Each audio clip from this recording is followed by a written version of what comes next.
მოგესალმებით. თქვენ უყურებთ არტემს. დღევანდელი გადაცემის სტუმარი გახლავთ მხატვარი რამაზ ჩანტლაძე. მოგესალმებით. გამარჯობათ. მადლობა რომ დაგვითმეთ დრო და გვესტუმრეთ სტუდიაში. მადლობა თქვენი ნახვა. მოწვევისთვის. დავიწყებ ბლით შეკითხვებით. და ჩემი პირველი შეკითხვა არის შემდეგი. რამდენ ხანს შეგიძლიათ ისე გაჩერდეთ რომ არ ხატოთ? პირდაპირ რო გიპასუხოთ ესე მარტივად არ გამომივა. რატო?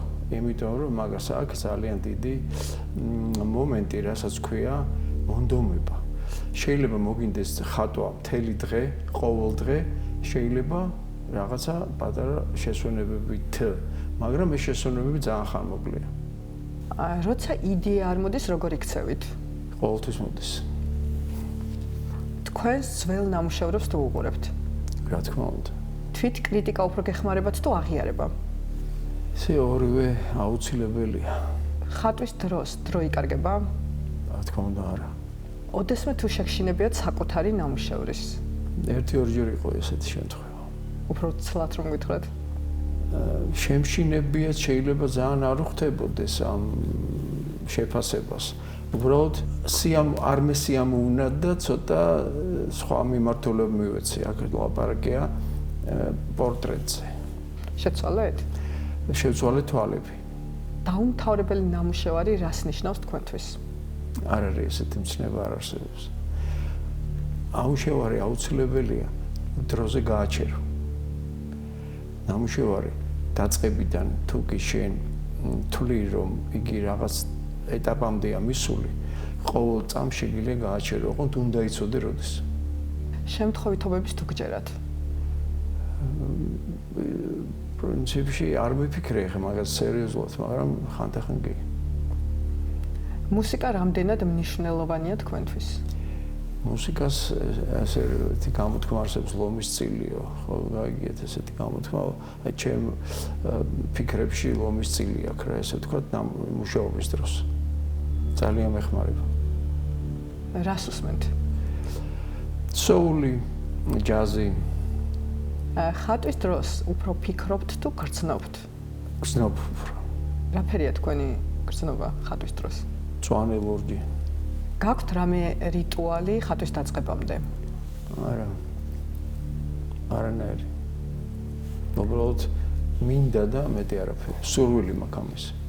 საკუთარი სტილი ნაპოვნია თუ შექმნილი? უფრო შექმნილი ხდება ნაპოვნს. გამომდინარე იქიდან რომ ეხაძიებაში ვარ. ყოველთვის უნდა ეცადოს ეს ჩემი აზრია რა თქმა უნდა ნებისმიერ მხატვრმა უნდა ეცადოს რომ თავი იპოვოს და არა სხვა გაგიპო. პოვნა საჭირო. ექსპერიმენტები ყოველთვის ღირს? რად? ნებისმიერ შედეგად. ღირს რა თქმა უნდა. აუცილებელია. ექსპერიმენტი ძალიან კარგი რამეა. მე ახალ ამბებს იგებ შენთვის. ხატვის დროს საკუთარ თავს თუ ესაუბრებით? დიახ. ძირითადად რაზე? რაც მომდის თავში, ყველაფერს. რომელი უფრო გიყვართ? პროცესი თუ შედეგი? ერთნაირად ორივე, მაგრამ პროცესი უფრო. ხატვარი რომ არ ყოფილიყავით, ვინ იქნებოდით? ხატვარი. არც მაინტერესებს სხვა არაფერი. როგორია მხატვრის ეგო? ეს ძალიან ისეთი შეკითხვაა, რა ქვია, აი საჭიროც და არასაჭიროც ერთად. ამაღლებული. ეგო. კრიტიკის მერე რას აკეთებთ? ვატარებ კრიტიკას. რა გირჩევნიათ? იყოთ გაუგებარი თუ ზედმეტად გაგებული? ზედმეტად გაგებული ჯობია. ვიდრე გაუგებარი. არ ვარ გაუგებრობა. რომ უნდა მოусმინო ჭუიან ადამიანსაც აუცილებლად. ხელოვნება თქვენთვის მხოლოდ სიამოვნება არის თუ მისია? უფრო სიამოვნება. რაში ამხელდით საკუთარ თავს? რომ აუცილებლად ნახოს თითოეულმა ადამიანმა ის, რასაც მე გრძნობ ხოლმე ნამუშევრის პროცესის და დამთავრების მერე. აი ეს მინდა რომ ჩემში დაინახოს ყველამ. და მე ამას ვცდილობ ყველანაირად. როდის ხართ ყველაზე ნამდვილი? ყველაზე ნამდვილი ყოველ შემთხვევაში მაგ ამის სურვილი რო ვიყო, როდესაც აი მინდა რა ადამიანს რამე გავაგებინო რა. აი რომ მივხვდეს იგი მე ჩემ ახსნას კარგად. აი მაშინ ვარ ხოლმე ალბათ. იმიტომ რომ ჩემი ყოველი ესეთი მცდელობა ამ მხრივ არის გულიდან ამოსული და ვცდილობ რომ ეს აი ესეთი იყოს ნამდვილი, გულიდან ამოსული რაც არის ნამდვილი მინდა რომ იყოს. კონკურენცია თუ გაძლიერებთ? რა თქმა უნდა. რა თქმა უნდა. აღიარება თუ ცulis ხელოვანს? დადებითისკენ. მხოლოდ დადებითისკენ. არის ესეთი გამოთქმა, არ უნდა აგივარდეს თავში. თორე აღიარება ძალიან დადებითი არის თითოეული ხელოვანი ადამიანისთვის და არა მარტო ხელოვანისთვის. აღიარება ესეთი კარგი რამეა რა, აი გემრიელი, კარგი და საჭირო რა თქმა უნდა. ვისთვის ხატავთ, საკუთარი თავისთვის თუ ხალხისთვის? პირველად ჩემთვის. თავარი არის მე, რაც მინდა ის რომ ხატო. მეორე უკვე ადამიანებისთვის აუცილებლად. თუ გქონიათ შემოქმედებითი კრიზისი? რაც მე ჩემი თავი მახსოვს, ესეთი რამე არ მახსოვს. ყოველთვის როდესაც აი შეიძლება ცუდ ხასიათზე ვიყო და უცებ რომ წამიერად ხო შეიძლება ადამიანს რაღაც არ გახსოვდეს და რომ გამახსენდება რომ მუშაობის დროა და ეგრევე მოდივარ ხასიათზე რა. ანუ კრიზისი როგორც ეგეთი აი ამ ჩემი საქმით არ მქონია. ვის აზრს ენდობით ყველაზე მეტად? ჩემი თავის. ფული და სუფთა ხელოვნება ერთად თუ არის შესაძლებელი? შესაძლებელი რამდენადაც არის, იმდენად იმაზე მეტად საჭიროა. აი შესაძლებელი რამდენადაც არის. ეგ უკვე გადასაწყვეტია, ნახეთ როგორი ეპოქა დადგა, რომ უნდა პიარი ამ ყველაფერს უნდა რეკლამა ამ ყველაფერს უნდა აღიარება ამ ყველაფერს და ამ ყველაფერს მე მოაქვს ფული. და თუ არ გაღიარეს და თუ პიარი არ იქნა, ესეც არ იქნება. აქედან გამომდინარე, პასუხიც მე მგონი ნათელია. ყველა შეიძლება იყოს მხატვარი. ეს ცოტა ესეთი აბსტრაქტული კითხვასავით არის, მაგრამ იცი გარკვეულწილად ეხლა მე მაგალითად აი სტუდენტებს რო უყურებ, ხო? აი შეიძლება არა სტუდენტი უკეთესად ხატავდეს ვიდრე სტუდენტი. ანუ ნახეთ როგორი რაღაცა ხდება. ყოველთვის შეიძლება ნახო ადამიანში, ნებისმიერ ადამიანში დევს რაღაც ნიჭის კოდი. ის კოდი როგორ განვითარდება, როგორ წაიყვანს ადამიანი. ყველას აქვს რაღაც პროცენტულად რაღაცის ნიჭი. ნუ თუ არ არის თქვათ ისეთი რა გაცრავოთ, მაგრამ ბუნებიდან გამომდინარე შეზღუდული. ესე იგი არის რაღაც პატარა პროცენტი მაინც არის იმისი, რომ შეიძლება ესეთი რამე იყოს. მაგრამ ამას განვითარება უნდა აუცილებლად, ისე არა. ხო, ეგ უნდა მეკითხა, ამ ნიჭს რამდენად ჭირდება აკადემიური განათლება? აუცილებლად ჭირდება. ჩემი აზრით. ამის გარეშე აი ბევრი რაღაცები არ იცის ადამიანმა. ისეთი რაღაცები, რასაც ქვია ტექნიკა, რასაც ქვია განვითარების საფეხურები. ამის გარეშე ძალიან იშვიათობა, აი არიან ესეთი მხატვრები, რა თქმა უნდა, უმაღლესი განათლების გარეშე თვითნასწავლი, რასაც ქვია, მაგრამ ესეთები არიან ძალიან ერთეულები მთელი ისტორიის მანძილზე რა. უფრო აი პედაგოგი თვალი რო აგეხილოს ძალიან მნიშვნელოვანია ეს. დღეს რომ თავიდან იწყებდეთ ცხოვრებას, რას შეცვლიდით? ვეცდებოდი რომ არ იყოს ბოღმა და ქაოსი. აი მას ვეცდებოდი, რამდენად გამომივიდოდა და სად მოხდებოდი, ამიტომ არ ვიცი, მაგრამ აი ეს ძალიან ზღუდავს ადამიანებში ეს ორი ეგრეთ წოდებული თვისება. ეს არის ძალიან საშინელება. ეს არის დასჯა ადამიანის, რომელსაც ეს ორი თვისება აქვს.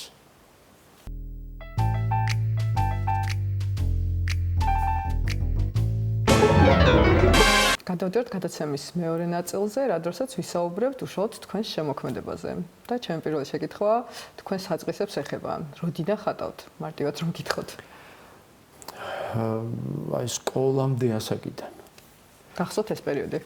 რაღაცები ამომიტება ხოლმე, მახსოვს რამდენადაც ეს აი ბავშვობის მომენტები, ეს კადრები გარკვეული ესე ზუსტად თლიანობაში შეიძლება არა, მაგრამ აი რაღაცები მახსოვს მაგალითად, როგორ ვიხატავდი რაღაცეებს, აი დიდი მხატვრების ნამუშევრებიდან ვცდილობდი, ან როგორ ხატავდი რაღაც ცხოველს, თქვა იგივე კატას ძაღლს და ასე შემდეგ და ამ კიდე რაღაც ნივთებს. აი ესენი მახსოვს და ეს ყველაფერი ხდებოდა სკოლაში მისვლამდე, ანუ სკოლის ასაკამდე. ესენი მახსოვს. მოუნდოვნად რა თქმა უნდა. აი ესე კონკრეტული რაღაცები ნაკლებად, მაგრამ რითი ხატვა უფრო გიყვარდათ?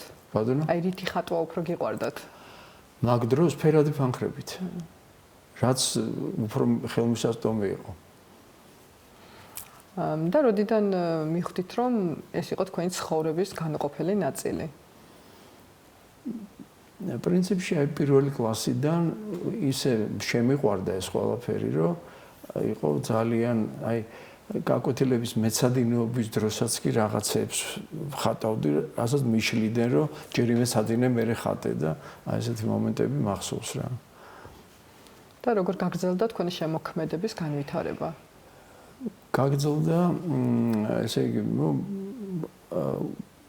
მერვე კლასის ჩათვლით, როცა ხარ დაახლოებით 15 წლის ასაკის. მე უკვე გადავედი სამხატვრო სასწავლებელში, რომელსაც ერქვა ნიკოლაძის სახელობის სამხატვრო სასწავლებელი და იქედან უკვე დაიწყო, ესე ვთქვათ, გასერიოზულება ჩემ თავში, მე რომ მეგონა, რომ ეს ყველაფერი უკვე სერიოზული გახდა. და ამის მერე წამოვიდა აკადემია, აკადემიის მერე გაგრძელდა ევროპაში ესე ვთქვათ შტიფტუნგი, ეს სასწავლებელი იყოფნა, გამოფენების კეთება, ცნობილ ქართულ მხატვრებთან ერთად წლების მანძილზე იქ მოღვაწეობდით, გამოფენებს ვაკეთებდით, ერთ-ერთ კარგ ქვეყანაში ვიყავთ, გარშემო რაც კი ქვეყნები იყო, იქ მოვიარეთ და ვაკეთეთ ჩვენი საქმე. და ეს იყო ძალიან მნიშვნელოვანი. მან ძალიან ჩამოაყალიბა ჩემში, ესე ვთქვათ, მსოფლმხედველობა, პროფესიონალიზმი, მიდგომა საკითხთან და ძალიან კარგი იყო ეს ყველაფერი, რომ ახსენდება, ეს მხოლოდ დადებითი იყო. იმიტომ რომ ამას ყველაფერს ჰქონდა სიხარული, დღესასწაული და შრომის მოყვარეობას და ეუფლება ამ დროს ადამიანი და ასე შემდეგ და ასე შემდეგ. ყველაფერი დადებითი. თქვენ შემოქმედებაში ყველაზე დიდი წარმატება და რას გაიხსენებთ? იცით რა, რომ ავიღოთ ეს გამოფენა არის წარმატება რა. რას გულისხმობ ნახეთ? მე ესეთი აი ბოლო 11 წელია, ეს ბოლო 11 წელია, ვაკეთებ წელიწადში ერთ გამოფენას აუცილებლად. რატომ? იმიტომ რომ დავინახო ჩემი თავი პირველ რიგში. და რა თქმა უნდა, ჩემი შრომა ვანახო სხვასაც. ეს არის იმდენად მნიშვნელოვანი, რომ ამას შენ თელს მანძილზე ვერ ხედავ, რაც არ უნდა მოინდომო. აი, სადაც მე მუშაობ, თქვა სახელოსნოში, იქ ამას ვერ დაინახავ. სათითაო კადრებს დაინახავ, მაგრამ კადრებისგან შედგება ფილმი. აი, ფილმს ვერ ნახავ. თუ არ გააკეთე ექსპოზიცია. აი, ეხლა თქვენ თქვით, რომ აი ძალიან ლამაზი გამოფენა იყო. გეთანხმებით, კი ბატონო. ამისთვის მუშაობს მხატვარი ჭეშმარიტი, რომ გააკეთოს ლამაზი გამოფენა და მარტო თვითონ კი არ მოეწონოს ეს, ადამიანებსაც მოაწონოს. და ნახონ ადამიანებმა, რომ არ არის მარტო შური და ბოღმა და ბოროტება დედამიწაზე და არის სიხარული და სიყვარული და სილამაზე დედამიწაზე. აი ეს არის ჩემი გადმოსახედიდან, ეს არის მთავარი მიზანი არა მარტო მხატვრობის, არამედ საერთოდ ხელოვნების. მხატვრობის პირველ რიგში, იმიტომ რომ მე მხატვარი ვარ. მაგრამ თქვენი საუბრიდან გამომდინარე, ესეთი აზრი დამჩა, რომ პირველ რიგში თქვენი თავისთვის აკეთებთ ხოლმე გამოფენას, რომ თქვენს ნამუშევრებს გადახედოთ ესე დიდ სივრცეში ერთად. აი, რო ავიღოთ პროცენტულად რა, 51 ჩემი თავისთვის, 49 არა ჩემი თავისთვის. აი ეს პატარა პროცენტი მაშვება, რა ქვია, ყოფს ამ ყველაფერს. თორე ისე იმას ძალიან დიდი მნიშვნელობა აქვს. იმიტომ რომ მე გვაკვირდები ადამიანებს, ვისმენ მათ აზრებს, ეს ძალიან დადებითად მოქმედებს. და საინტერესოა ეს ყველაფერი. აი ეს ინტერესია ძალიან მნიშვნელოვანი. აი რამდენად აუცილებელი არის მხატვრისთვის ან საჭირო გამოფენის გაკეთება ხშირად, ან თუნდაც წელიწადში ერთხელ? მე ვიტყოდი რომ წელიწადში ერთხელ ხშირად არ არის. წელიწადში ერთხელ არის ნორმალურად. აი ჯგუფურ გამოფენებში შეიძლება ხშირად გაკეთება, რომ 1-2 ნამუშევარით მიიღო მონაწილეობა. კი ბატონო, მაგრამ პერსონალური გამოფენა წელიწადში ერთხელ არის ყველაზე ესეთი კარგი დრო, მაგრამ შეიძლება ვთქვათ, უფრო გაწელო ეს დრო. და უფრო, იმიტომ რომ უკვე ადამიანები რომ ეჩვევიან, უფრო თხოვობენ ახალ-ახალს. და ეს ახალ-ახალი ესე მარტივად და ესე უცებ არ კეთდება. შეიძლება ძველებს დაამატო ის ახალი და ისე გააკეთო გამოფენა.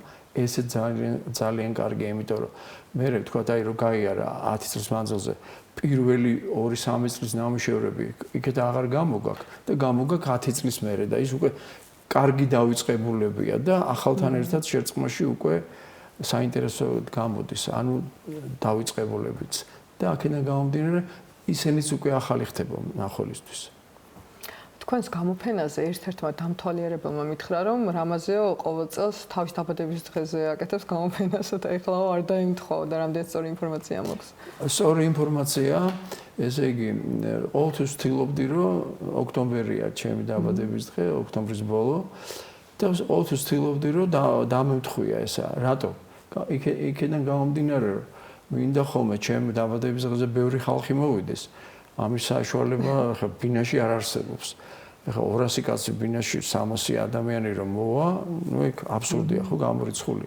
და ყველაზე კაი საშუალებაა თან სიტუაციაც ლამაზი და კარგია, თან ყველა რაღაც დადებითი ემოციებით არის სავსე და ნუ ეს ბოლო გამოფენა გამოვიდა ისე რომ დანიშნული იყო ჩემ დაბადების დღეზე და ისე მოხდა, ნუ ეხლა ზუსტ მიზეზებს არ დავასახელებ, მაგრამ ნუ გადაიდო. ძალიან კაი სიტყვაა, გადაიდო თებერვალზე. ხო და ნუ ამიტომ მოხდა ისე რომ თებერვალში გაკეთე გამოფენა და ძალიან დადებითადაც გამოვიდა ეს ყველაფერი. ისე ემოციურად როგორ ხართ ხოლმე გამოფენამდე და გამოფენის შემდეგ, ანუ ღელავთ სანამ გახსნა იქნება ამ გამოფენის იცი რა, იმდენად მივეჩვიო უკვე რომ საერთოდ აღელვების მომენტი აღარ მახასიათებს. შინაგანად შეიძლება რაღაცა აი იყოს უბრალოდ პასუხისმგებლობის მომენტი რაღაცეებში. მაგრამ ის რომ აი რაღაცაზე ვაიმე, რამდენი ადამიანი მოვა, ვაიმე ეს ღვინო არ დამთავრდეს, ვაიმე ის მან რა თქვა, ვაიმე არა. ეხლა მინდა აღვნიშნო კიდე ერთი რამე, რომ ეს ამ გამოფენის ორგანიზება გააკეთა ჩემმა შვილმა.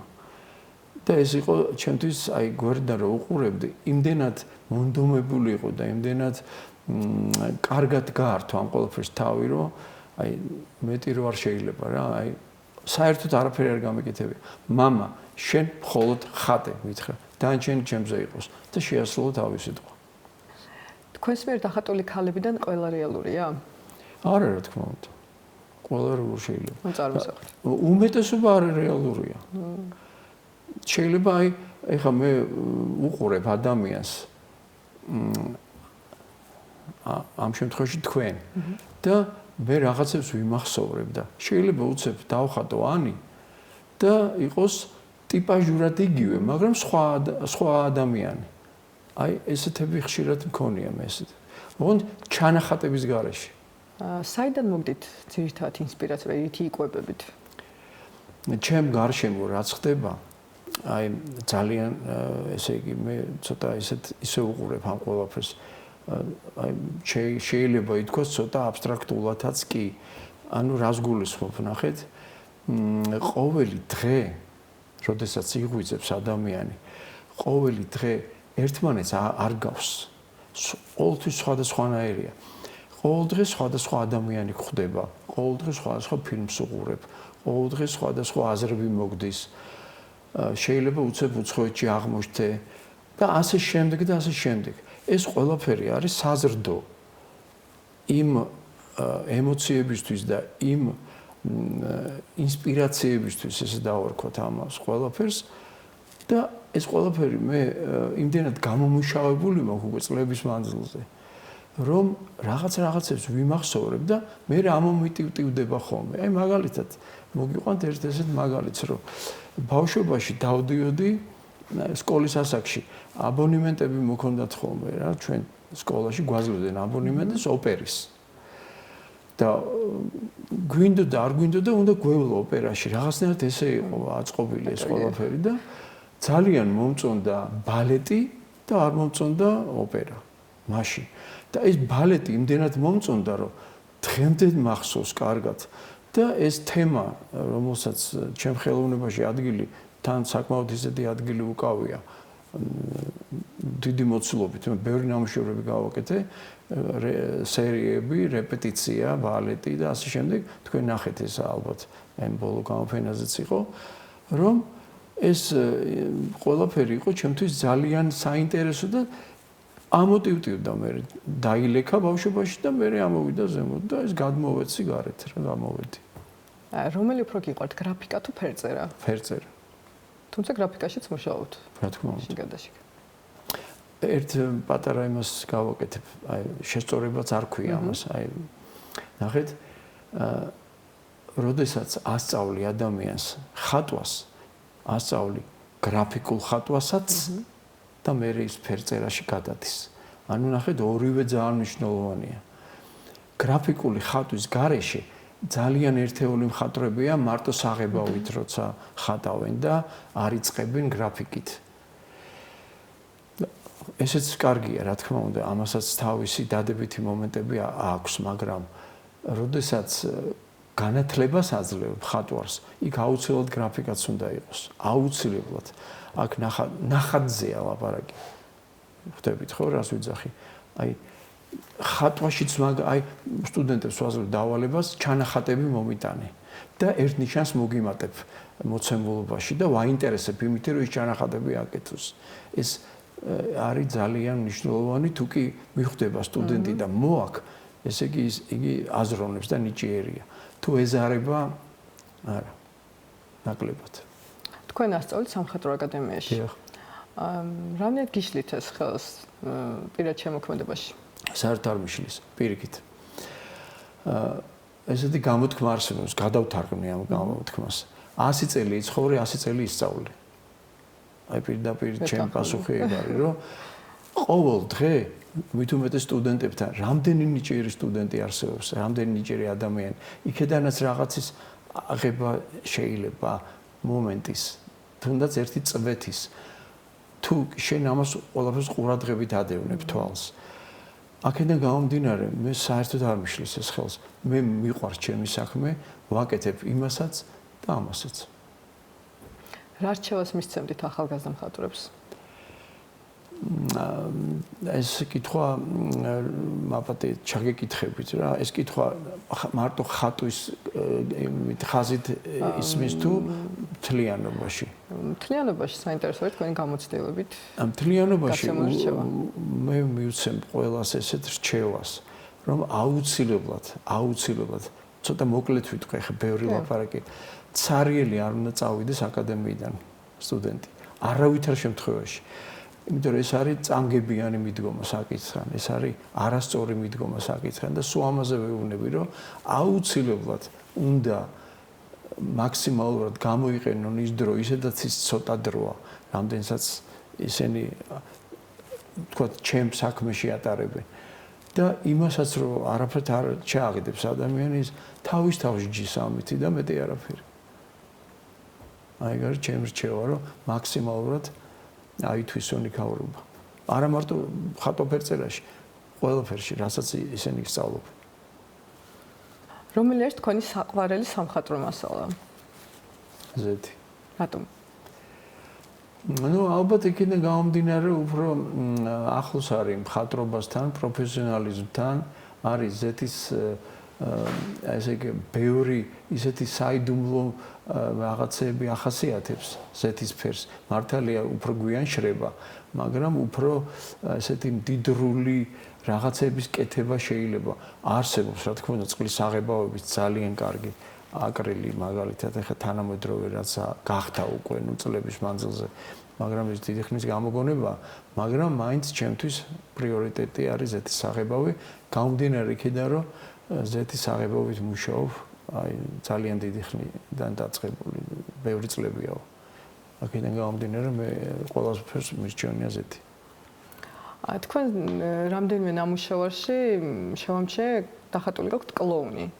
ანუ რამე კონკრეტული თემატიკა ან ისტორიის გამო თუ ისე უბრალოდ? არა, მაგას აქვს ძალიან მარტივი მიზეზი. პირველი, რამდენიმე მიზეზია, ძალიან ისეთი რა, ჩვეულებრივი, ჩემი აზრით. პირველი, მასხარა არის ადამიანი, რომელიც არის X-ი. ანუ ამოუცნობი ცოტათი. აი საიდუმლო ტიპია რა, რაღაცნაირი. აი რაღაცას მალავს შიგნიდან. აი მალავს სიხარულს, მალავს სევდას და თან არის ძალიან დეკორატიული. და ეს ჩემთვის საინტერესოა ეს ყველაფერი, რაც ახლა თქვი. და აქედან გამომდინარე ეს ჩემი თემა იყო ერთ-ერთი ამ წლების მანძილზე. გამოფენის მოწყობის შემდეგ რა ხდება ხოლმე ახალ გამოფენამდე? რაღაც ახალი იდეებს და გეგმებს ახავთ თუ უბრალოდ შემდეგ თავისით მოდის რამე ახალი იდეები? პირველ რიგში ხდება ის, რომ აი ცოტა პატარა ანტრაქტს ვიღებ ხოლმე, ესე ვთქვათ რა. მერე ხდება უკვე ფიქრი იმაზე, აუცილებლად ვიწყებ ახალი რამეების კეთებას. ანუ ახალი ნამუშევრების. და მერე რაღაც ეტაპამდე რომ მივალ ამ ნამუშევრების კეთებით. სხვანაირად ხო არ შეიძლება ხა ნამუშევრების გარეშე ახალ გამოფენაზე როგორ უნდა იფიქრო, ხო? აი რაღაცა რაოდენობაზე რომ მივალ ხოლმე, მერე უკვე ვიწყებ ფიქრს, აბა გამოფენა სად და როდის. აი ესეთი ეტაპია რა, რაღაცნაირი. ოღონდ ეს მეორდება რა, ну, იმიტომ რომ სხვანაირად ეს არის ჩემი ძალიან ინტერესი რა, ძალიან მაინტერესებს ეს ყველაფერი და ამას ვაკეთებ წლებია რა. ბლიც შეკითხვებში დაგისვით ესეთი კითხვა, რომ რას ნიშნავს თქვენთვის დაუმთავრებელი ნამუშევარი, თქო და მითხარით არ არსებობს ესეთი ნამუშევარი დაუმთავრებელი. და ანუ ყველა ნამუშევარს ესე ერთი მისვლით ამთავრებთ თუ არის ისე რომ გადადებთ და უშუალოდ შეატრიალებთ რაღაც პერიოდის მერე და ამთავრებთ, თუ აი როგორ? კი ბატონო, კი პასუხებთ, ესე იგი რა ხდება? ну, რა თქმა უნდა, ეს ჩემი აზრია. ხდება ესეთი რამე, რომ რაღაც ეტაპამდე რომ მიიყვან ნამუშევარს, აუცილებლად უნდა იგრძნო, რომ იქ შეწყვიტო. აი ეს მომენტი არის გამომუშავებული ჩემში. მაგრამ გამონაკლისის შემთხვევების ყოფილა, ვთქვათ, აი გამინებებია თავი და გასულა წლები და გამიგრძელებია უცებ ის ნამუშევარი, თუ ის ჩემთან დარჩა. ანუ არ გასხვისთა რას გულისხმობ. და ეს აი ყველაზე ძალიან მნიშვნელოვანი საჭირო მომენტი არის დროზე გაჩერება. აი იმ მომენტში, ოღონდ შენ რაც გონია, ოღონდ. აი ვიღაცამ რო გითხრას თავი დაანებე, ეს ჩემთვის არაფერს არ ნიშნავს. ანუ რაღაც შინაგანმა თავს დავანებებ მაშინ, როცა მე ჩავთვლი საჭიროდ და კი ბატონო. უმრავლესობა მხატვრისგან ვისმენ ამ პასუხს, რომ აუცილებლად უნდა გრძნობდე, როდის გაჩერდე და ეს ალბათ რაღაცა შინაგანად უნდა გიკარნახოს. შინაგანი ხმა გაძლევს ამის საშუალებას, რომ იმ მომენტზე უნდა გაანებო თავი. მაქვს ესეთი ნამუშევრები, აი გამოფენაზეც გამოტანილი, თუ გახსოვთ ესეთი ნამუშევარი არის ახალგაზრდა გოგო და ბიჭია, ცოტა ესეთი აბსტრაქტულ ვარიანტში, ფოტო სოხუმში ქვია ამ ნამუშევარს. ესე იგი პატარა, ესე იგი შინაარსობრივად ესეთი მომენტია, რომ აფხაზეთი დაბრუნდა და ეს სიხარული ჩავიდნენ ესენი თავის ყოფილ დაბადების ადგილზე, ქალაქში და გადაიღეს ფოტო. და ეს ფოტოა დაფიქსირებული, ნახატია, ხო? და ეს ნახატი, თქვა, ხატე 3 დღე და გავანებე თავი და ეს ნახატი გაკეთებული იქეთ საუკუნეში, აღარც მახსოვს, რაღაც 90-იან წლებში. და იმის მერე ესეა რა. არ ხელი აღარ მომეკიდია და კიდე კაი ხელი არ მოვკიდე, ეხლა რო უყურებ რა. ესევე არის, ну, ეს მაგალითი ერთ-ერთი. თუმცა თქვენი ნამუშევრები ძირითადად მაინც ფიგურატიული არის. გიყვართ ეს ფიგურატიული? დიახ. ხატვა. ფიგურატიული, მიყვარს ადამიანების ხატვა, მიყვარს ცხოველების ხატვა და აქედან გამომდინარე უმეტესი მათგანი ფიგურატიულია. რა არის იცით? აი გიყვარდეს მოყვასი შენი. ეს სიყვარულიდან გამომდინარეა რა. ადამიანზე მაგარი რამე არის? აი დაფიქსდით აბა ერთ წამი, სადაც ვარსებობ ჩვენ. ყველაზე მთავარი არის ადამიანი. ხო ესეა? გეთახმებით. ეგ არის. მე მაგაზე კაი რა დავხატო? ადამიანზე კარგი. რა თქმა უნდა, სხვა რაღაცების ხატება, რა თქმა უნდა. მიქ ფუნება, ნაჭრმორტი და ცხოველი და შენ. წინვალე ყვავილები, ყვავილები და ასე შემდეგ, მაგრამ ადამიანი ყველაზე მთავარია. თქვენს ნამუშევრებში არის ისეთი წვრილი ორნამენტები, ძალიან ინდივიდუალური და დამახასიათებელი თქვენი ფერწერისთვის. თავიდანვე იყო ეს ორნამენტები თუ მე დროთა განმავლობაში გაჩნდა? რამ გამოიწვია ამ ორნამენტების ჩამატება? ალბათ, იცით რა, ცოტა მე ალბათ უფრო რატო? იმიტომ რომ მე ერთი პერიოდი ხატების წერა დავიწყე. და აი ხატებში არის ესეთი ორნამენტული მომენტები რა და ძალიან მომწონდა ამის კეთება რა. და ალბათ ესეთ შინაგანად მე გამოტივტივდა რა. ოღონდ კი გამეორდა ზუსტად, მაგრამ რაღაც აი ესე ვთქვათ ბუნებრივად მოხდა ესე რა, შინაგანად ამოვიდა და გადმოვიდა დეკორაციაში ოღონდ რა. იმას თავის კანონიკა და წესი აქვს, ამას თავისი მიდგომა აქვს. და ეს ყველაფერი რაღაც გათამაშდა ლამაზად, ჩემი აზრით რა. და ეს ალბათ ესეთი მომენტები შეიმჩნევა ნამუშევრებში, კი ბატონო. და მეც მომწონს ეს. არის აი სამკუთხედი არის რაღაც ძველი ბერძნული ფორმები, რომაული რაღაცა არის ისეთი დეკორი, რომელიც იქცევს ყურადღებას და აქედან გამომდინარე საინტერესოა. და თან მე ვფიქრობ, რომ ეს ნამუშევრები ჩემი აზრით მაინც დეკორატიულებია უფრო. ანუ აი ინტერიერის გასალამაზებელი ფერწერები მაგალითად შეიძლება ესე მიგუდგეს საკითხს. არა მარტო აბსტრაქტულად, არამედ აი ესე ლამაზი სიტყვით, ესე ვთქვათ, რომ იყოს ეს დეკორაცია იწვევს ამ სილამაზეს. გარკვეულწილად თავისი წილი აქვს მანდ. ჩარჩო რამდენად არის აუცილებელი ნამუშევრისთვის? მე ვფიქრობ, კანტიც საჭიროა. აი უკანტო ნამუშევარი თითქოს რაღაცა აკლია.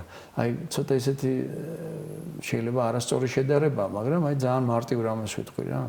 აი ფეხსაცმელზე თასმა რო არ კონდეს. აი რაღაცა ესეთი ის მიმაჩნია რა, მიდგომა რა. ანუ ჩემთვის მნიშვნელოვანია. საინტერესო შედარება იყო. ხო, მეც ეს ვფიქრობ, რაღაც ისეთია, აი ზუსტად რო გაიგებ რა, ესეთი შედარება. ანუ ჭირდება თავისი ესთეტიურობა ნამუშევრს. რა თქმა უნდა. გააჩნია აი ძალიან ესეთი მომენტია, ცოტა არ გამოვჩა, მაგრამ გამახსენდა, რომ გააჩნია ინტერიერს. ინტერიერი როგორია? იქიდან გამომდინარეა ეს ყველაფერი ესე როგორ ესე ვთქვათ შერწყმას როგორ გაუკეთებ. აი ჩარჩო რას უნდა შეერწყას, ნამუშევარს თუ ინტერიერს თუ ორივეს ერთად? ორივეს ერთად რა თქმა უნდა. ერთულია. აი ძალიან საინტერესოა. ხშირად არის სხვათა შორის მეკითხებიან ხოლმე. აი ნამუშევარი რო წაიღებენ, ხო? დაგვეხმარეთ ამ საკითხში და სიამოვნებით და მე ერთად იმაშვებით ხოლმე. აი მანახებენ თქვათ როგორ ინტერიერი აქვს, რა ფერის კედელი აქვს, ან რა ოთახია, საბავშვო, საძილე, სასტუმრო, ოფისი თუ ასე შემდეგ. და იქიდან გამომდინარე საკითხთან მიდგომა ესეთი ამ ხრიდან მიდის. თუ შეგიქმნიათ ნამუშევარი აი კონკრეტულად რაღაცა ინტერიერისთვის, აი რაღაც კონკრეტულად ესეთი ფერის კედლისთვის, ან რაღაც სივრცისთვის. დიახ. რამდენი წარმატებული იყო? აი წარმოიდგინეთ ახლა იტალია როგორი ქვეყანაა, ხო? იტალია არის დიზაინით ნომერი პირველი. და კიდევ უფრო ადრე ფერწერით არის ნომერი პირველი. აი რენესანსის პერიოდი მაგალითად რო აი კლასიკოსები. ჭკუა დასაკარგავი ფერწერია და ნახატები აქვთ, ხო? იგივე ბოტიჩელი, იგივე კარავაჯო, იგივე მიქელანჯელო და ასე შემდეგ. ძალიან ბევრია ესეთი, აი წყინვალეზე უფრო ზემოთ რო დგას. და წარმოვიდგინეთ ესეთ ქვეყანაში შემხვდა ბედნიერება, რომ გამეფორმებია საკუთარი ახალი აშენებული სახლი თავისი ავეჯით და ჩემი ნახატებით. ინტერესო. და იყო ძალიან მაგარი და ძალიან ლამაზი და კმაყოფილი იყო პატრონის და მეც. პატრონებიც და მეც. დიდი მადლობა, ძალიან საინტერესო იყო თქვენთან საუბარი ისევ. ბევრჯერ შევხვედრილ ვართ და წარმატებებს გისურვებთ. მადლობა თქვენ. თქვენ უყურებდით გადაცემა არტემს, მისი სტუმარი იყო მხატვარი რამაზ ჩანტლაძე. მე დღეს ამით გემშვიდობებით, მომავალ შეხვედრამდე.